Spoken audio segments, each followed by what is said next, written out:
La Red Internacional de Docentes Investigadores de Artes y Culturas dirige su mirada hacia el sur para dialogar sobre la interculturalidad de nuestros pueblos. Bienvenidos, bienvenidas.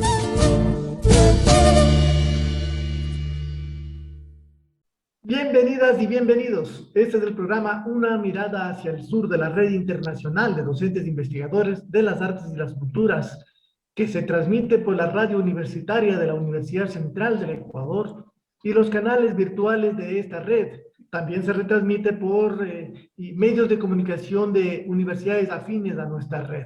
Les saluda Raúl Moncada desde la Universidad Central en Quito, Ecuador. Y vamos a dar la bienvenida a la profe Carol Suárez. Bienvenida a la profe Carol. Muy buenos días, muchas gracias, doctor Raúl. Buenos días para todos. Un abrazo fraterno para todos nuestros integrantes de la Red Internacional de Docentes Investigadores en las Artes y las Culturas y a quienes se comunican a través de los canales virtuales de nuestra red. El día de hoy queremos presentar a una invitada muy especial. Ella es comunicadora social, su nombre Adriana Lorena Caicedo Reyes, nos acompaña desde la ciudad de San Juan de Pasto, así que le damos la bienvenida. Adriana Lorena Caicedo Reyes es comunicadora social, periodista, especialista en gerencia social de la Universidad Mariana, maestrante en diseño para la innovación social de la Universidad de Nariño. Su trayectoria laboral pues, ha sido muy interesante. Ha trabajado con la Asociación Deportivo Pasto como coordinadora de prensa y comunicaciones. De la misma manera, ha trabajado en Telepasto como jefe de piso en el programa Aula 32, con Parque Soft Pasto como asistente de comunicaciones, con la Gobernación de Nariño, siendo coordinadora del periódico Nariño Territorio de Encuentros, con la revista Feeling Magazine, periodista, del Instituto para la Recreación y Deporte, Pasto Deporte, también ha sido jefe de prensa, ha trabajado también en Pasto de Moda, con campañas como la de Luis Eladio Pérez, senador, como jefe de prensa, y en la actualidad pues también ha desarrollado trabajos con el Ejército Nacional, con la Fuerza de Tarea Pegaso, la Brigada 23, como jefe de prensa, y también ha sido corresponsal del noticiero CMI y en la actualidad de Noticias 1, la red independiente. Lorena, bienvenida. Es un gusto para nosotros tenerte en la mañana de hoy. Profe Carol, profe Néstor, muchísimas gracias por esta invitación. Pues sí, mi experiencia más que nada se ha dado en temas como comunicadora organizacional y por supuesto como corresponsal. Como lo decía fuera de la grabación, mi sueño siempre fue ser corresponsal de guerra y este ha sido como un momento, una evolución que he tenido en mi carrera. He trabajado por mucho tiempo con Ejército Nacional y de hecho mi propuesta inicial de la maestría, de mi tesis, era de conflicto, era de Derecho Internacional Humanitario, que es uno de los temas que más me apasiona, y también temas de conflicto que fueron transmutando con género, fueron en un viaje bastante interesante, pero casi siempre fue con conflicto. Hoy creo que nos encontramos ante una realidad bastante particular que nos hace producir nuevos contenidos que son bastante interesantes y que creo que nos ha enseñado en muchos aspectos de la vida a readaptarnos, que quizás es una de las palabras más utilizadas en este momento, pero que tienen mucha importancia. Bueno, muchas gracias, Lorena. En este orden de ideas, cabe mencionar que con Lorena hemos tenido el gusto de compartir nuestro espacio de estudio en formación de maestría en diseño para la innovación social. Y es por ello también que nos reúne el día de hoy, justamente bajo la temática de investigación que Lorena está adelantando. Estimada Lorena, a nosotros nos gustaría muchísimo que nos cuentes un poco sobre el proceso de investigación-creación que estás adelantando en tu tema de investigación que lo has denominado infodemia en la pandemia. Así que te invito a que nos comentes un poco sobre este tema. Bueno, como les decía, este ha sido un proceso bastante amplio el que he tenido que avanzar, en el que hemos avanzado como desde la investigación, y es que como comunicadora social, como periodista, pienso que la crítica más grande que en este momento podemos hacer es que no tenemos un avance importante en conceptos. Entonces, nos hemos quedado con las historias que quizá narramos en los medios de comunicación y hemos conceptualizado muchas cosas, pero a través de los medios de comunicación, y nos hemos quedado ahí. Entonces, en el 2019 aparece el COVID-19 o SARS-CoV-2, y aparece de una forma bastante particular que en su momento pudo tener una proyección parecida a la del SARS-CoV-1 o como la del MERS, que se quedó en un territorio que fue una epidemia y murió ahí, pero no. Casualmente en el 2002, David Rothkopf, un periodista que escribe para el Washington Post, escribe un texto que se llama When the Boss Bites Back. Este texto habla y hace referencia a una epidemia que se estaba llevando en paralelo a la parte de salud pública, que era una infodemia. Entonces, aquí nace el título, que inicialmente era infodemia en la pandemia, pero que con el tiempo muta, así como el virus, y se llama infodemia, la pandemia del terror y la desinformación.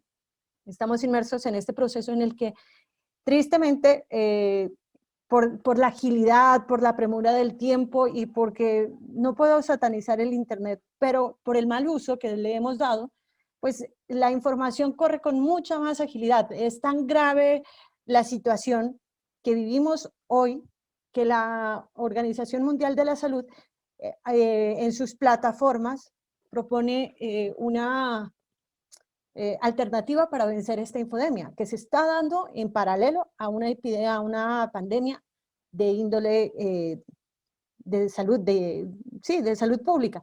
Y las dos son denominadas como una pandemia en salud pública, un riesgo a la salud pública mental, orgánica y demás, porque estamos sobresaturándonos de información, la sobrecarga informativa de la que hablaba en determinado momento Alvin Toffler, pues en los años 70, estamos cargados de información, muy cargados de información, y no sabemos cómo digerirla.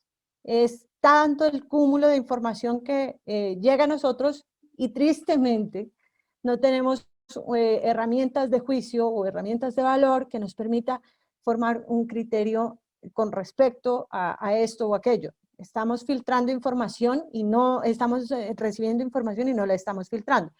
Yo les hago una pregunta a ustedes y es, ¿ustedes han recibido mensajes por Facebook o por WhatsApp o por alguna aplicación, red móvil, red social o alguna aplicación de mensajería referente al COVID-19?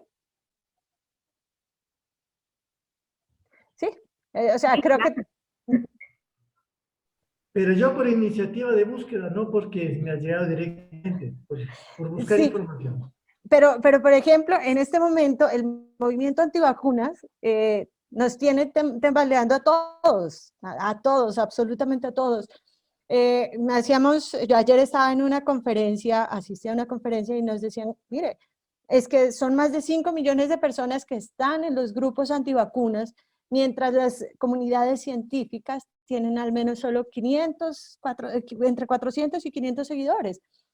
La campaña en la que nos encontramos es bastante peligrosa.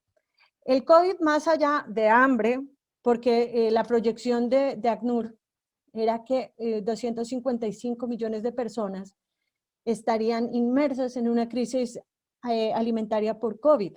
El costo mundial en su momento de la pandemia sería al menos de 10.000 millones de pesos, de dólares, perdón, y son datos que los suministra PNUD, no son tan al azar, pero ¿cuántas personas nos hemos dedicado en realidad a hacer un seguimiento exhaustivo de por qué se produce esa pobreza o de por qué costaría esto o aquello la crisis? Entonces estamos ante una situación bastante particular. En el pasado, más o menos en 1987, nosotros estuvimos enfrentando una situación de desinformación similar. Cuando aparece el SIDA, también empieza a existir un proceso de desinformación bastante interesante, porque en 1987, Dan Rather en la SBS, habla de que aparece un virus que fue fabricado, voy a utilizar la palabra de fabricado, en un laboratorio, que es el virus de inmunodeficiencia humana. Entonces hay una apreciación de que este virus fue creado para acabar para hacer un control de población con población LGBTI, afrodescendientes y población vulnerable, incluso los latinos en su momento. ¿Qué pasa? Muchos van a ver el paralelo que estamos viviendo en este momento. COVID-19 también inició como una guerra biológica, y entre comillas lo pongo, como una guerra biológica de los chinos hacia los Estados Unidos o viceversa. Creo que más de uno lo creyó en su momento, pero ¿qué pasa? No hemos profundizado la información. Ya después, y admito, yo estuve entre el cúmulo de personas que creyó que este fue un virus creado. Entonces aquí nace un proceso que para las ciencias o para el área del diseño es muy importante, que es prototipar y cartografiar. Entonces aprendimos a partir del error que estábamos cometiendo. Se proponen unos foros con expertos que se realizan entre la maestría en la que estoy, maestría en diseño para la innovación social, el Noticias 1, que es un referente informativo importante del país, y la aquí presente. Y entonces empieza un trabajo en el que se buscan profesionales afines que nos hablen de las diferentes perspectivas, generando información cualificada y calificada, pero obviamente con respaldo científico, que no esté a la deriva. Iniciamos con un intensivista. Este intensivista nos empieza a decir, mire, el COVID es una realidad, empieza con un proceso en el que no es ajeno. Hay 7 tipos de coronavirus que pueden afectar a la especie humana, y hoy precisamente estamos viviendo el tercero. Recordemos, SARS-CoV-1, MERS y SARS-CoV-2. Entonces, la siguiente intervención es por parte de un genetista. Y hago este recorrido que me parece importante porque este genetista nos dice lo siguiente: los virus no se crean en laboratorio. Los virus pueden inocularse, pero no pueden ser creados. Entonces, la idea de que la guerra biológica se está dando es una falsa. Es una completa mentira que se está desarrollando y que nosotros hemos sido de cierto modo cómplices y multiplicadores de esta información porque decimos, oh sí, estamos ante una guerra biológica. Estamos en un proceso de desinformación que en el pasado fue tenido en cuenta por los rusos como una guerra híbrida o de quinta generación. Esta sería una doctrina, espero no equivocarme, es Gerasimov, que se da en un proceso de desinformación para desestabilizar a la población y generar como cierta complicidad en los procesos, y también para generar terror y mostrar el poderío. Entonces, estamos ante esta situación que nos ha puesto la COVID-19 y hemos empezado una información continua, porque es que si abrimos redes sociales en este momento vamos a encontrar por lo menos 5 mensajes. Una cura milagrosa, nuevos síntomas, una nueva cepa, lo que un experto, un covidólogo lo dijo y lo que le pasó a Pepito Pérez. Entonces estamos ante una información continua, a un cúmulo de información, y lo triste es que no hemos podido filtrar o no hemos tenido ni herramientas ni tiempo para asimilar qué es lo que está pasando en sí mismo. Lorenita, en este orden de ideas, ¿cuál sería tu definición entonces frente a la infodemia? Bueno, la infodemia, como hablábamos inicialmente, es una epidemia informativa a la que estamos inmersos, pero tiene unas particularidades, por lo menos por lo que hemos encontrado. Uno de los factores que nos genera esa infodemia es la hiperconectividad en la que estamos inmersos, porque tenemos un celular, tenemos un computador que nos mantiene conectados y tenemos una localización permanente. Entonces, no es gratis que nos llegue información, y gracias a la inteligencia artificial, de que si mi última búsqueda fue de un libro de, no sé, Marta Peirano, nos va a sugerir otro y nos va a sugerir otro y vamos a tener un cúmulo de información en donde la conectividad digital ha jugado un papel importante. Tenemos una sobrecarga informativa porque los flujos de información son crecientes y son exponenciales, no estamos en capacidad de decir esto o aquello, no, son permanentes y no, lo que les decía anteriormente, no necesariamente tenemos un seguimiento a la información y no tenemos un respaldo científico, tenemos una obesidad informativa porque tenemos un consumo informativo sin restricción de calidad, cantidad y sin juicio de valor, de productos, de fuentes, consumimos la información, nos llega, pero no sabemos de dónde, quién es el respaldo y cómo podemos hacer. Entonces, la desinformación también es uno de los factores que está generando la infodemia y es la información creada para engañar, para confundir, para generar pánico con validadores aparentemente creíbles. Entonces, aquí en Colombia se desarrolló una particularidad y es que entre los medicamentos, y perdón más de hacer mención de estos, que se recomendaban, e incluso de curas milagrosas, estaba el interferón, estaba la ivermectina,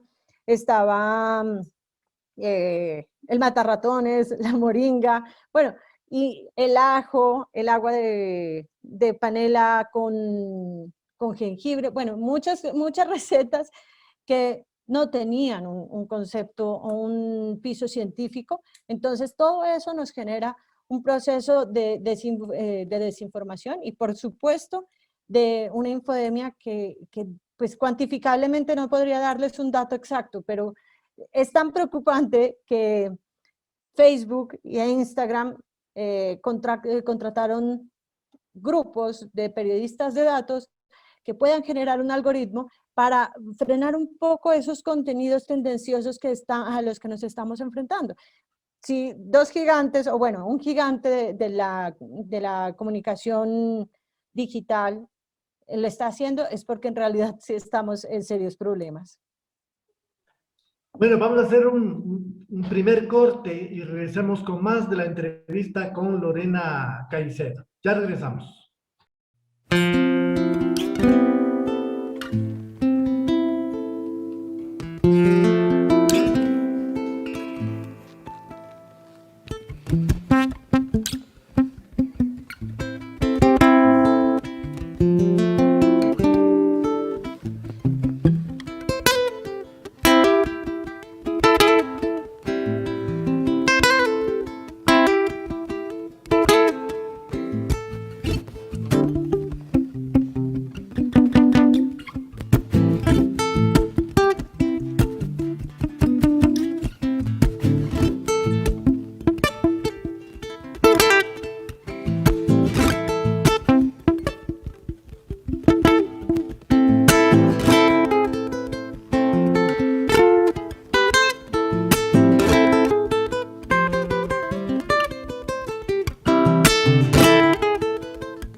Si dentro del alma la imagen tuya se me ha metido, si dentro del alma la imagen tuya se me ha metido, anda, cholitica mía, no seas tan desamorada.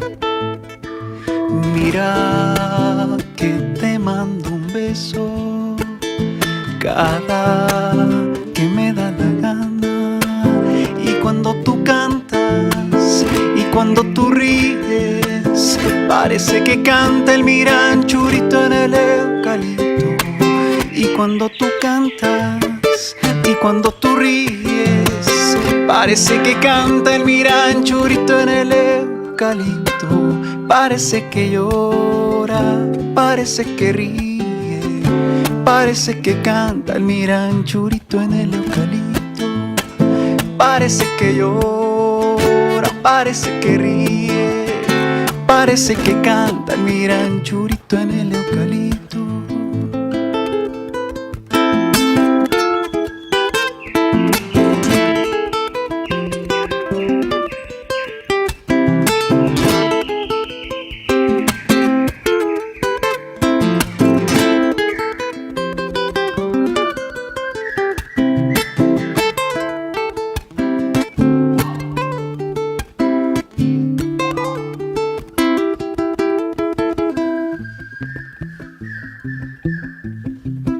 Si dentro del alma la imagen tuya se me ha metido, si dentro del alma la imagen tuya se me ha metido, anda, cholitica mía, no seas tan zamorada.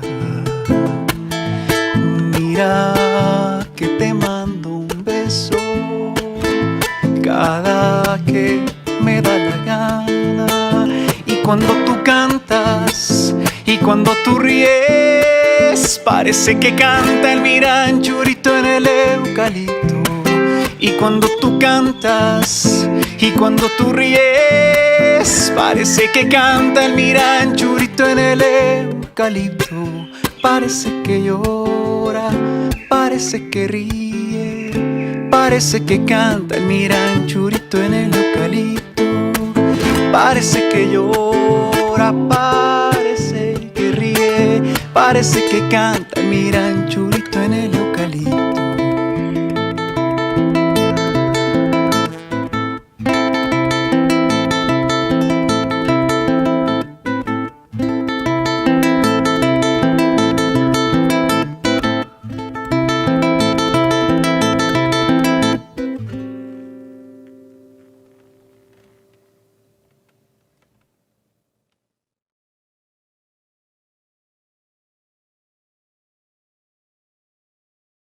Regresamos, les recordamos que estamos con Lorena Caicedo hablando sobre un tema que es novedoso, que es la infodemia. Adelante, profe Carol. Bueno, muchas gracias. Estimada Lorenita, bueno, tú nos has contado hace un momento que has desarrollado prácticamente unos foros con expertos que abordan diferentes temáticas que han incidido justamente en esta infodemia, ¿no? En la pandemia. Nos gustaría mucho que nos comentes a qué conclusión llegas en función, por ejemplo, frente al último tema que estabas mencionando, que era la automedicación, de esos medicamentos que quizá fueron parte de esa infodemia y que la comunidad pues ha utilizado supuestamente para prevenir o quizá tratar incluso este COVID-19, esta pandemia. Bueno, el recorrido por este foro por expertos tuvo 12 números, que para mí fueron una apuesta muy interesante porque hablar de un referente como Noticias 1, a pesar de que es un noticiero que tiene muchos validadores y por supuesto tienen muchos espectadores, muchos televidentes, y generar un espacio en las plataformas alternativas e interactivas que tiene Noticias 1 fue un proceso bastante interesante, y el profesor Moncada dará fe de ello. Pues puede ser un medio tradicional, pero si estamos abriendo un contenido que es totalmente diferente y rompe con el paradigma de información, obviamente estamos innovando en este proceso, ¿no? ¿Qué pasa? Estos 12 contenidos se desarrollaron de acuerdo a la parrilla informativa o a la propuesta informativa del momento. Entonces, en su momento, cuando se empieza a hablar del interferón, en Colombia, se ve una necesidad de hablar con un experto que nos hable de qué pasa con el interferón, qué pasa con la ivermectina. Este experto en su momento nos dice, cuidado, porque a pesar que la ivermectina es uno de los medicamentos con muchas bondades, puede enmascarar otro tipo de enfermedades. Entonces, todo esto nos da un concepto o un universo un poco más amplio sobre lo que estamos haciendo en realidad y lo poco que conocemos de la pandemia. Esta es una pandemia en la que no solo nosotros como seres comunes y, bueno, estudiosos en otras áreas, hemos tenido que aprender, hemos tenido que encerrarnos en nuestras casas, hemos tenido que aprender a usar tapabocas. Los médicos también han tenido que aprender este proceso en el que inicialmente se creía que el uso de tapabocas únicamente era para personas que estaban infectadas. No, hoy todos tenemos que hacer uso de tapabocas. Antes se decía que una práctica social que me parece terrible, entre otras, el uso de los tapetes. Los tapetes supuestamente prevenían el contagio de coronavirus. No pasa nada al respecto, porque rara vez tendremos contacto de la suela del zapato con la boca. Yo, pues, entre mis prácticas diarias no tengo el uso de lamer la suela de mi zapato, entonces no sirve.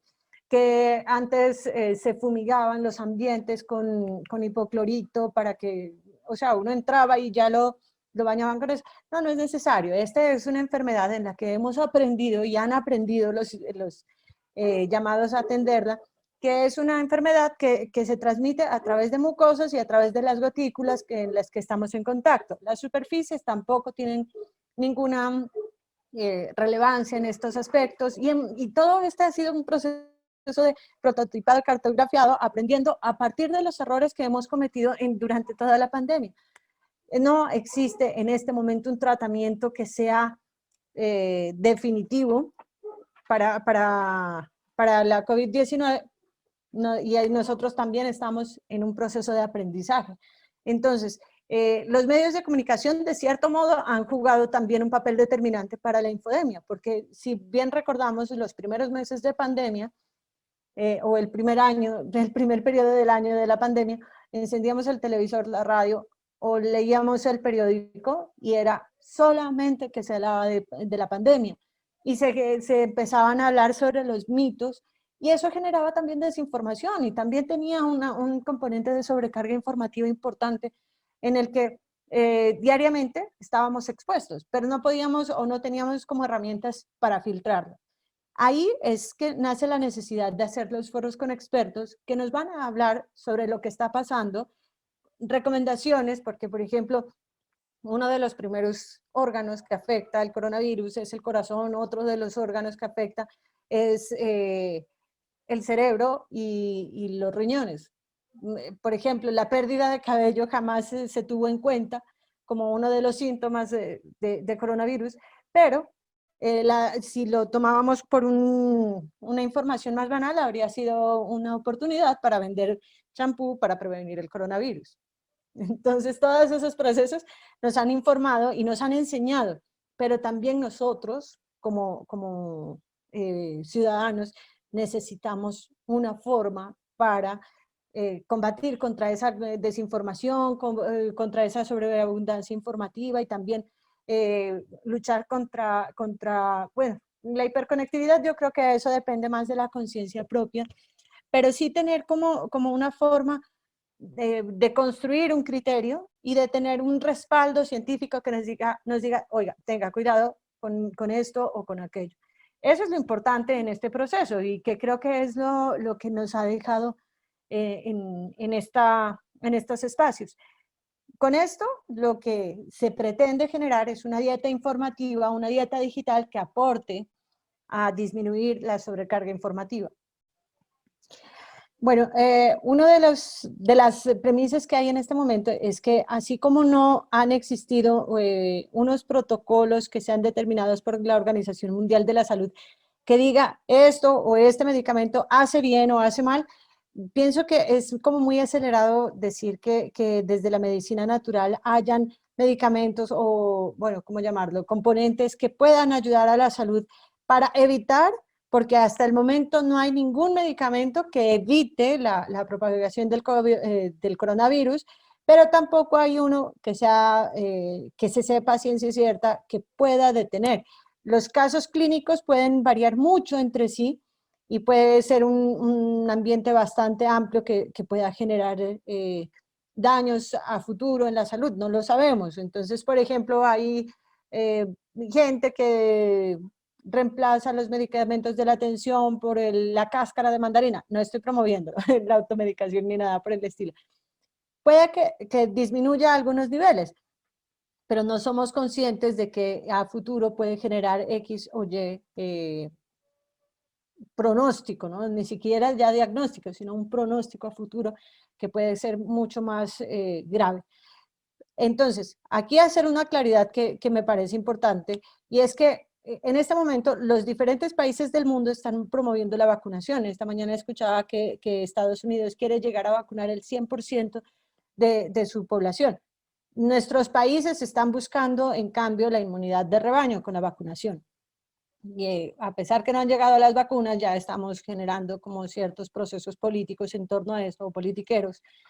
Pero además de esto, debemos tener en cuenta que si bien la vacuna no va a prevenir el COVID, va a disminuir los casos y va a disminuir lo más grave, que es los casos crónicos y la letalidad del mismo virus, porque eso es lo que nos tiene complicados. La mortalidad del virus es bastante alta, los casos crónicos son bastante altos, entonces lo que queremos es que no hayan casos tan complejos o tan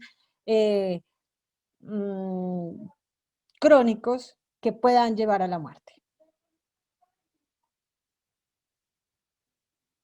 ¿Qué otros riesgos fuera de la automedicación se puede presentar con el problema de mitos, de relatos respecto de esto, de la De la infodemia, infodemia. ¿no? Uy, son muchos. Empezando de que nos estamos haciendo un daño mental, psicológico. Más allá del proceso en el que estamos encerrados, o bueno, que estamos volviendo a una vida aparentemente cotidiana, nosotros estamos ante un proceso en el que ya es un problema de salud pública, puesto que la información continua hace que no tengamos un referente real de lo que estamos viviendo. No tenemos un entorno real. En algún momento yo escuchaba, no, es que ese virus es creado por el gobierno. Creo que ha sido como la premisa de muchos países en el mundo. Es una forma de encerrarnos porque no. O sea, lejos de la parte política, fue necesaria esta cuarentena. Tristemente, nuestros países no se alinearon con las necesidades que habían en su momento, que era construir más UCIs. Así, pues, no es el deber ser de las cosas, porque ya deberían existir más salas de UCI. Pero tampoco se crearon soluciones prácticas para la vida cotidiana. Cómo podemos seguir siendo productivos o cómo podemos seguir trabajando y generando producción económica desde la casa, desde el teletrabajo, desde todo esto. Entonces, el hecho de que estamos conectados continuamente a un computador, a un celular, está generando una inestabilidad en nosotros mismos. Entonces, estamos generando que a ver, va a sonar bastante contradictorio, pero los procesos de productividad se incrementan, claro, porque estamos trabajando desde nuestra casa y nuestros horarios van a empezar desde mucho antes, porque entonces como desayunamos en la casa no tenemos que hacer el tránsito desde la casa a la oficina, entonces ese va a ser un espacio en el que estamos aprovechando y aportando al trabajo. Estamos dejando de caer nuestros lazos familiares, porque vivimos en pro del trabajo, estamos desde la casa y estamos generando un proceso bastante más que productivo, diría que es demasiado industrializado, en donde no hay espacio para una vida social, donde no hay un espacio para una vida familiar, y esto genera una afectación en nuestra psiquis. Obviamente se han disparado casos de temas como ansiedad, temas como depresión. Es triste decirlo, en Colombia se han duplicado los casos de suicidios infantiles, se han duplicado, no, y ya empezó un proceso que me parece también terrible. El suicidio creo que es una de las cosas más graves que se dan, pero también hay niños que se están medicando con fórmulas psiquiátricas. Estamos llegando a ese punto y la infodemia ha aportado a todo eso, porque entonces, si yo desinfecto mis zapatos, ¿cuántas veces no estamos generando un ambiente tóxico para nuestros hogares? Si estamos utilizando un brebaje con matarratones, con moringa, con jengibre, ¿qué sabemos de la toxicidad que hay de esos elementos naturales? No lo sabemos. Este es el momento en que no lo sabemos. Pero bueno, entonces tenemos que ser conscientes de que la infodemia, si no la filtramos, si no filtramos la información y generamos una dieta digital principalmente, no vamos a tener una respuesta buena a esta pandemia. Entonces, gran parte de lo que está pasando es que nosotros debemos desarrollar una dieta, pero además debemos ser conscientes de que toda esta información nos está intoxicando, nos está infoxicando. Estamos llegando a un proceso de infoxicación muy, muy llamativo y estamos consumiendo todo, absolutamente todo. Entonces, así como la alimentación, metemos una hamburguesa, la hamburguesa puede ser deliciosa, puede verse bien, pero no nos va a dar los componentes alimenticios que requerimos, para nada. Nos está dando simplemente proteínas muertas que no le van a favorecer a nuestro organismo, que afectan al corazón, que afectan al sistema al sistema central, o que va a generar enfermedades como obesidad, va a generar enfermedades cardíacas, va a generar problemas pulmonares y muchas cosas. Asimismo, la información que estamos recibiendo, y si no tenemos un filtro adecuado, vamos a generar una infoxicación, una obesidad informativa, y vamos a llegar a un punto en el que ya no vamos a filtrar. Tristemente vamos a reaccionar ante estímulos, pero no ante pensamientos críticos. Entonces, tal vez el tema de la vacuna, en que mucha gente dice que es una de las teorías conspiratorias que dice es para el dominio universal bajo los grupos importantes. Claro, en este momento, si seguimos con este proceso tan desenfrenado de la infodemia, sí, claro, ya nos están dominando, ya de por sí, o sea, toda la información que suministramos a Facebook ya nos genera un dominio. Hay una experiencia que Walmart se enteró del embarazo de una chica antes que sus papás. Y los demandan los papás demandan a Walmart.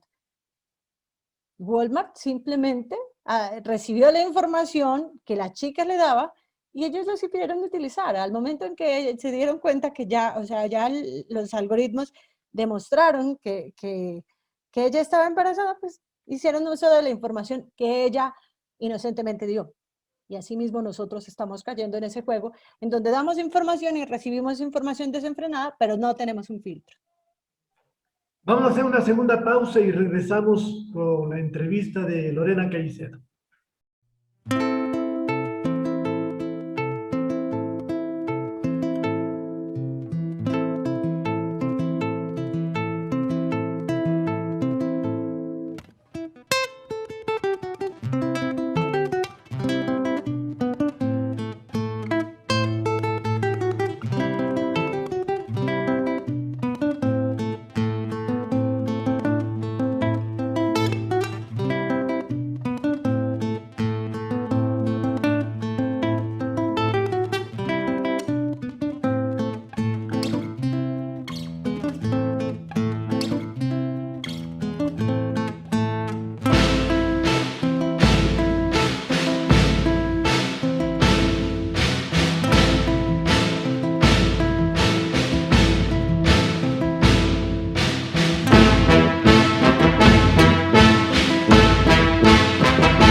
gracias. Estamos de vuelta nuevamente les recordamos que estamos con Lorena Caicedo y estamos hablando sobre un trabajo de investigación que está realizando a partir de su tesis de maestría. Lorena, háblenos por favor, ¿qué pasa con el periodismo en tiempos de COVID? A ver, el periodismo lleva unos cuantos años en una crisis permanente porque no hemos generado contenidos más allá de lo informativo. Nos hemos centrado en las pantallas, nos hemos centrado en los tabloides, en la radio, en la parte mediática, pero no hemos generado nuevos conceptos. No estoy diciendo que teóricos como García Canclini, como Jesús Martín Barbero, como McLuhan, no lo hicieron bien en ningún momento, al contrario, creo que ellos han sido bastante importantes para el proceso de formación del conocimiento. Pero tristemente, como periodistas hemos fallado en que la información está únicamente con estos teóricos y no hemos avanzado, hemos quedado pausados en el tiempo. Eso por un lado. Por otra parte, Serrano Puche habla sobre el periodismo sin periodos. Y estamos cayendo en un error que es bastante grave porque nuestra sociedad nos está exigiendo por contenidos que son inmediatos, instantáneos. Entonces toda la gente, y lo que ha pasado en Colombia, que es tremendamente terrible, y es que, por ejemplo, el periodista en Colombia no tiene tarjeta profesional porque supuestamente estamos infringiendo la libertad de expresión, la libertad de prensa. Desde ahí empezamos con un problema académico, ético, bastante grande.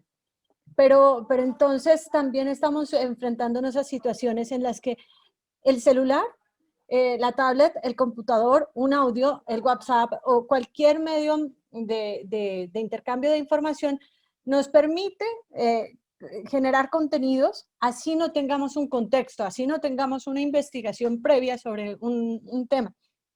Entonces, el periodismo, que en gran parte se basa en la investigación, queda de lado. Nos hemos enfocado más en una información más banal, más trivial hasta cierto punto, y sin un seguimiento, sin una profundidad, hemos perdido el respeto incluso por temas que le den el contexto en primer lugar y que le dé realce a una denuncia, por ejemplo, ¿no? El periodista es el altavoz de las situaciones que se tienen que denunciar, pero en este momento ya todos denuncian y para todo el mundo todos los temas tienen importancia en la parrilla informativa y en los temas de información. Entonces, ahí viene un problema y es porque estamos exigiendo tiempos que no son necesariamente los adecuados para investigación y ya no estamos viviendo en un tiempo cronológico, sino que estamos viviendo en un tiempo que está sugerido por estándares de las redes sociales, que son inmediatas y que mueren en el tiempo. Entonces, no tenemos como una continuidad. Entonces, con el tema del COVID, aún más. Hemos aprendido temas sobre el recorrido, pero nos estamos lastimando con la sobreabundancia informativa.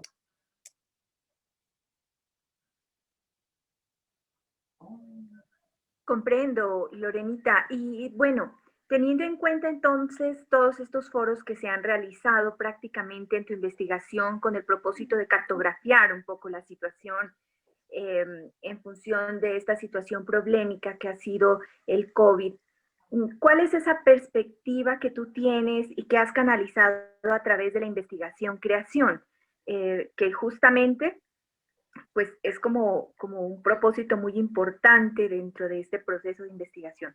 Cuéntanos. Bueno, ha sido un proceso, la verdad para mí ha sido un reto titánico porque confluir con lo que hablábamos hace un momento, con la voluntad de diferentes instituciones, de la universidad en primer lugar, porque yo recibí un apoyo irrestricto de mi institución, pero también conseguir un medio que tiene el respaldo de varios premios, estamos hablando de 10 premios India Catalina, que es súper importante en el país, un noticiero que tiene muchos, así como tiene detractores, tiene muchos seguidores y televidentes que le creen, que se ha caracterizado por un periodismo serio y de investigación, que dé respaldo a esta propuesta, que es una propuesta netamente académica y que sale y rompe paradigmas, pues obviamente eso nos genera mucha...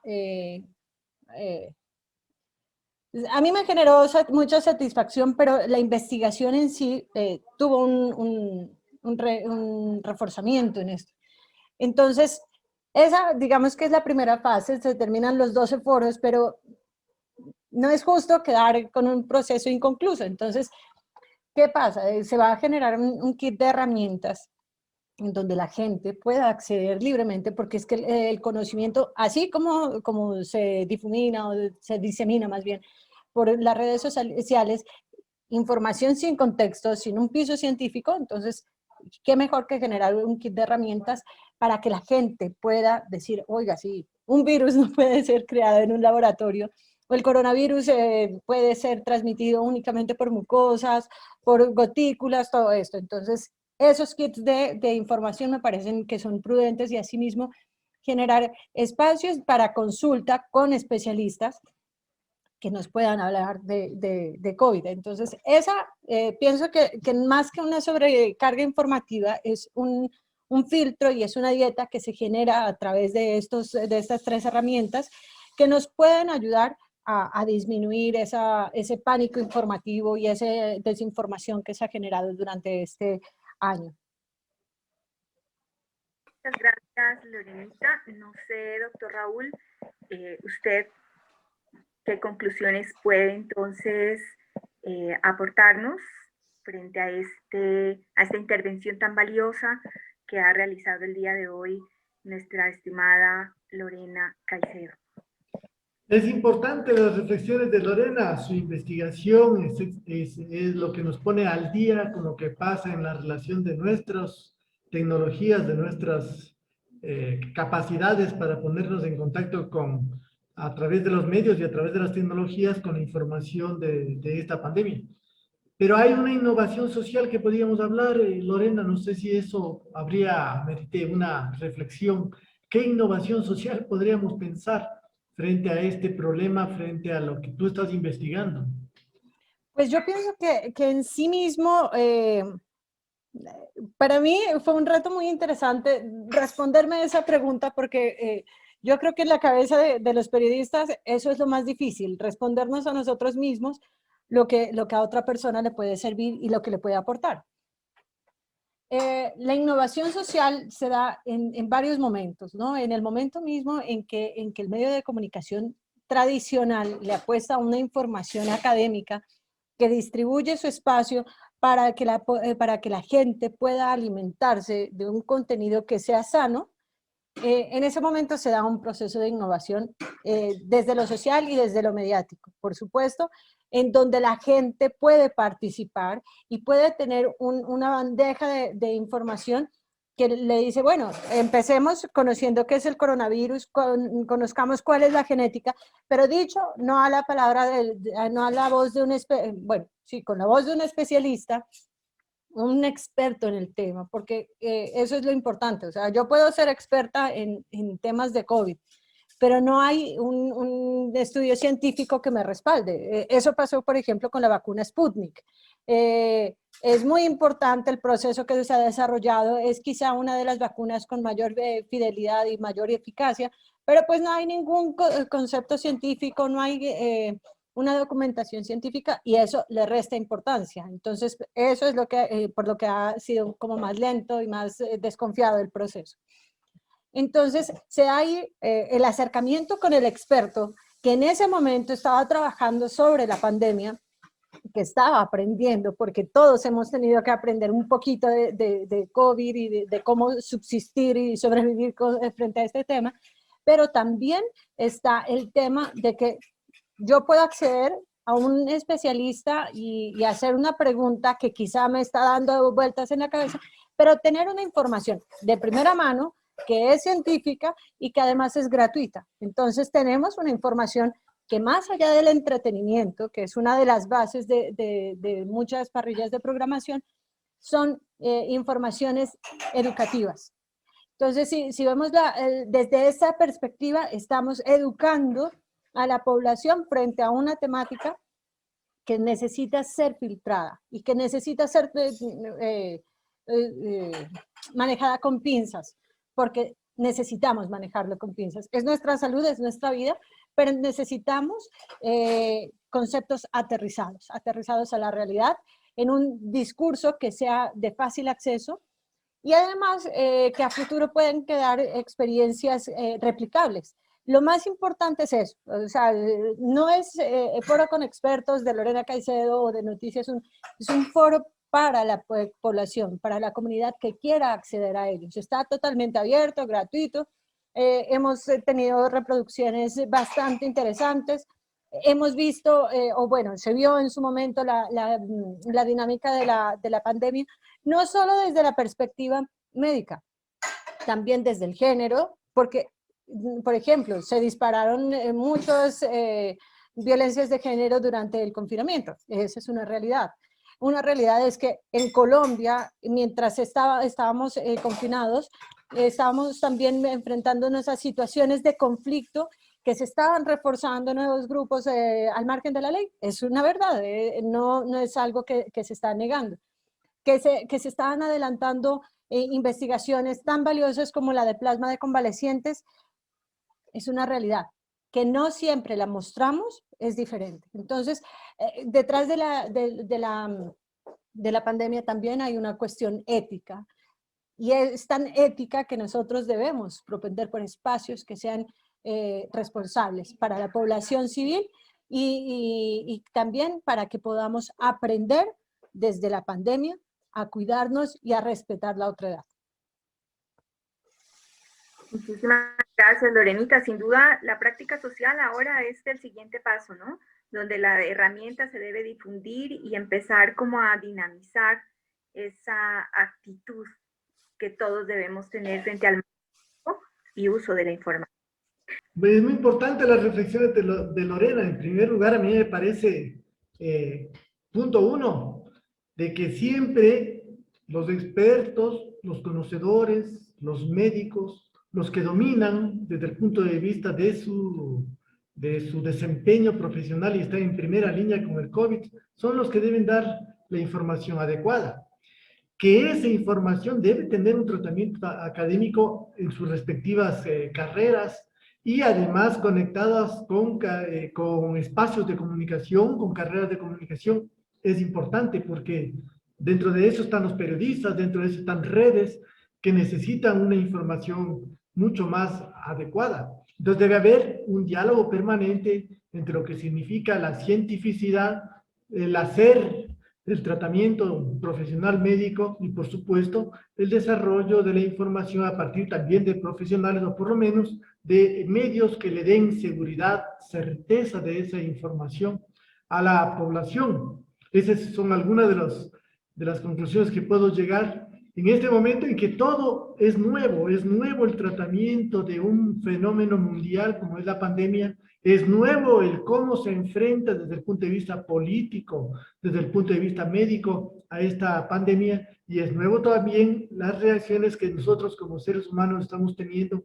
frente a las consecuencias, no solamente de la pandemia físicamente hablando, sino de la relación con las tecnologías, con nuestras interacciones sociales. Hasta ahí podría yo más o menos reflexionar. Muchísimas gracias, profe Carol, muchas gracias, profe Lorena, y esperamos verle otra vez por acá a Lorena acompañándonos en un tema que ella domina como es la información. Profe, muchísimas gracias. El honor ha sido realmente para mí. Gracias por este espacio. Y bueno, mi invitación para decirlo no tan académico, es que la próxima vez que demos clic a una información, además de compartirla, tengamos un sustento y que tengamos algo que nos dé validez a la información, porque recuerden, los virus no se crean. Los virus se crean por un proceso natural, no se crean en un laboratorio, pero esa ha sido la premisa que se ha utilizado durante toda la pandemia. cada vez que nosotros compartamos información, pensemos en lo que va a llegar a la otra persona, si en realidad es una información validada y si es una información que cuenta con un respaldo en el mundo, porque bien podemos decir que no está brillando la luna, el sol, sino que es un meteorito el que se va a estrellar contra el planeta. Generamos pánico y eso redunda en nuestra salud mental. Entonces mi llamado y mi reflexión es para que todos participemos de una forma responsable, de una forma crítica y que generemos espacios para que tanto los niños que ya